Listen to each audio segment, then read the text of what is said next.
Guys, good morning. Ginagawa tayo ngayon na ano siya, Pajero Junior siya na may K6A na makina, na Suzuki. Bali kasi ang problema niya guys, ano siya, hard starting siya, no. Tapos yung fan niya sa radiator, continuous na umaandar, hindi siya namamatay. Then ano nga siya, parang lunod sa gas pagka nire-redondo mo, no.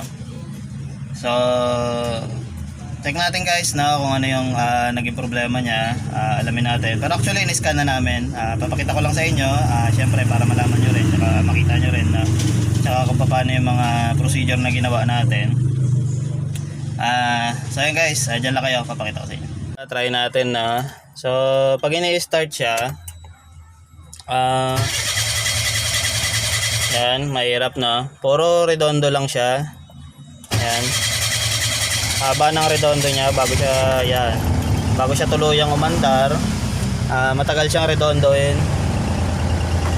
Tapos yung pan niya sa labas, yung sa radiator, yan,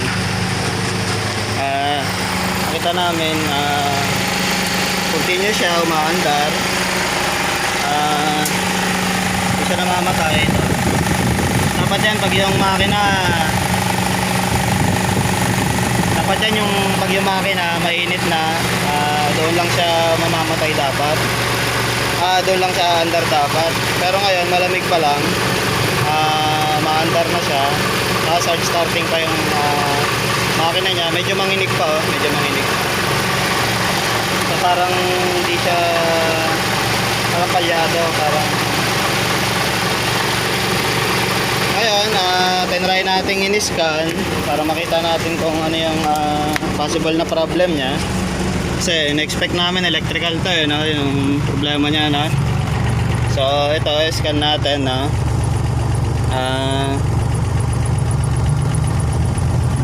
Yan, may code siya.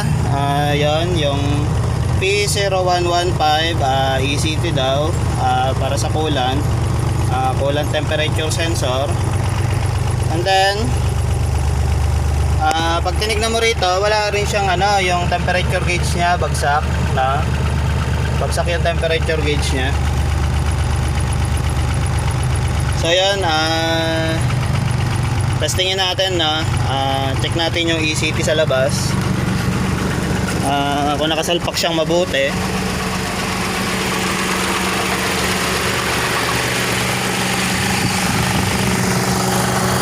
Ito yan, ito yung ECT niya sa labas, na.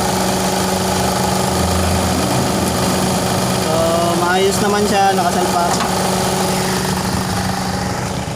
siya mabuti.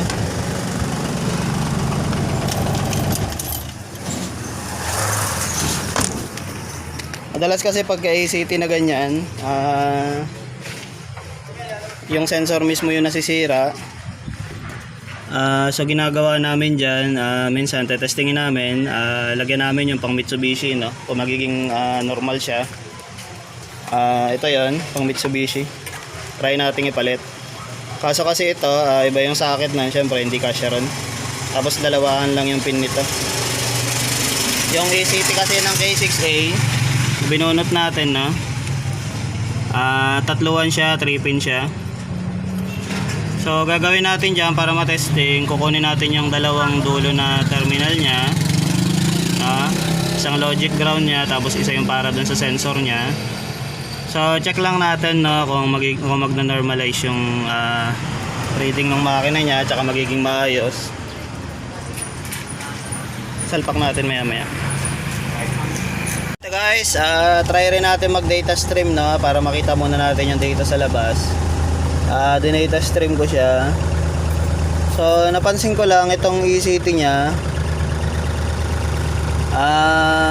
nag-stock siya ng ano, nag-stock siya ng 81 degrees. Ayan siya guys, 81, no? So check natin mamaya kung ano yung mangyari sa kanya. Bale steady lang yung graph niya, no, kung susumahin natin, kung titignan natin. So mukhang may defect nga siya. So check natin sa labas guys, na testerin muna natin para malaman natin, no? So, yung ECT, no, na pang Mitsubishi, subukan natin munang ikabit dito sa kanya. Although hindi natin malagay sa cylinder head to kasi iba yung socket niya. Check lang natin yung dito sa loob kung magbago na, no, tsaka kung mag-function siya ng maayos. So kabit na natin siya. Ito, lalagay natin siya sa logic ground niya. Ito, tap natin. Madalas sinusundot ko lang ito rito. Lagay natin dyan sa logic ground. Yan. Tapos lagay natin sa ECT na sensor niya. Ito yan, salpak natin yan.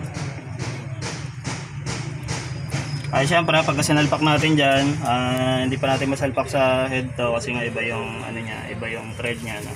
So temporary dito muna siya sa coolant. Then check natin kung mag-normal yung function ng makina niya. Yan sa radiator natin. Testing natin. Yan, dito na, no? Tatry na natin siya, no? Nakasalpak na. So, pansin nyo guys, one click lang, umandar na kagad siya. Mandar kagad yung makina natin, no? Then, check natin dito sa labas kung yung fan natin umaandar pa pagkatapos. Bali kung titignan yung makina, pinong-pino na yung takbo niya, maganda. Hindi kaya kanina parang kalyado. Tapos yung fan niya, ayan yung radiator fan niya, naka-off na. Diba kanina yung radiator fan niya, nakabukas ka agad na. So check natin yung code, mag-data stream din tayo sa loob. And pag nag-data stream tayo guys, check natin yung ECT, no, kung ano na nangyari sa kanya. Yan guys, no, makita natin nagkaroon na siya ng data, no? Naging 49 degrees na siya na Celsius.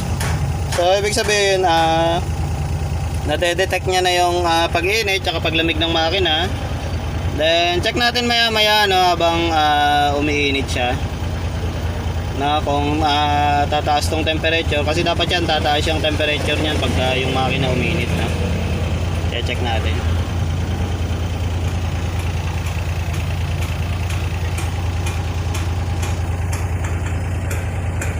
$49 degrees, nakita natin pumalo na siya ng 51, no? Pataas siya ng pataas. Habang inoobserbahan natin, yan, 52 degrees na siya ngayon guys. So painitin muna natin ng painitin, no? Para makita natin.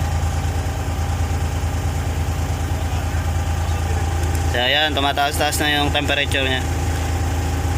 Dapat kasi pag na-detect niya yung makina na uminit na, no, i-on niya yung fan dapat sa labas kusa. Diba? So gradual naman yung pagtaas niya, continuous.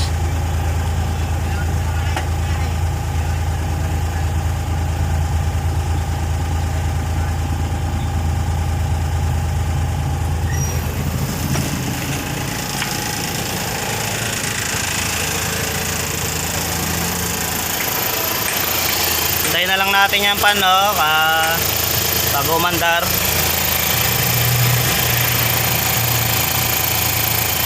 So mamaya pagka uminit yan, dapat kusa siyang kusa siya mag-on. Then pagka lumamig, kusa rin siya mag-off ulit.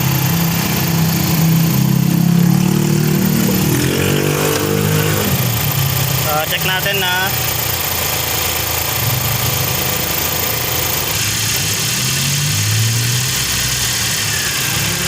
yun, umandar na guys. Ayos na siya. So yung pan natin umandar na. Nag-automatic siya, no?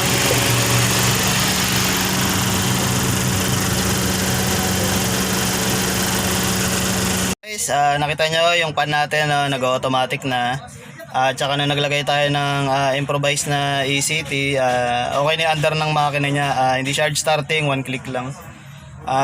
So sana guys, nakatulong sa inyo tong video. Tsaka yun nga, nakita nyo sana yung mga sintomas niya, na although kahit na wala kayong magamit na scanner minsan, kung yung sintomas niya parehas na parehas sa nakita nyo, no, malamang ganun din yung problema niyan. Basta sabi ko nga, halimbawa, na-observe natin doon nung sa ACT, yung sintomas niya, hard starting siya. Then yung makina niya medyo iba yung takbo, parang may palya. Tapos medyo manginig, no? Then tapos yung pan niya naka-high agad, umaandar agad, no?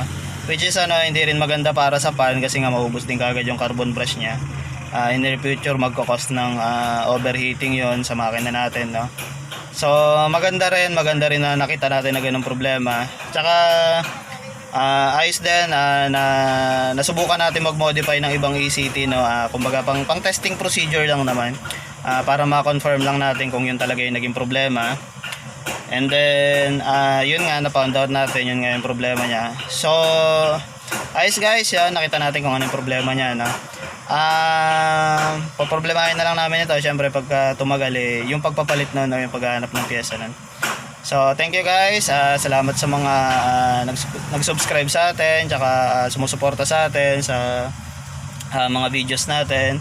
So continue nyo lang guys, para syempre makagawa pa tayo ng mga videos na tulad nito, na syempre natin makatulong sa mga kapwa natin na manggagawa tsaka mga technician, no? So ayos guys, salamat.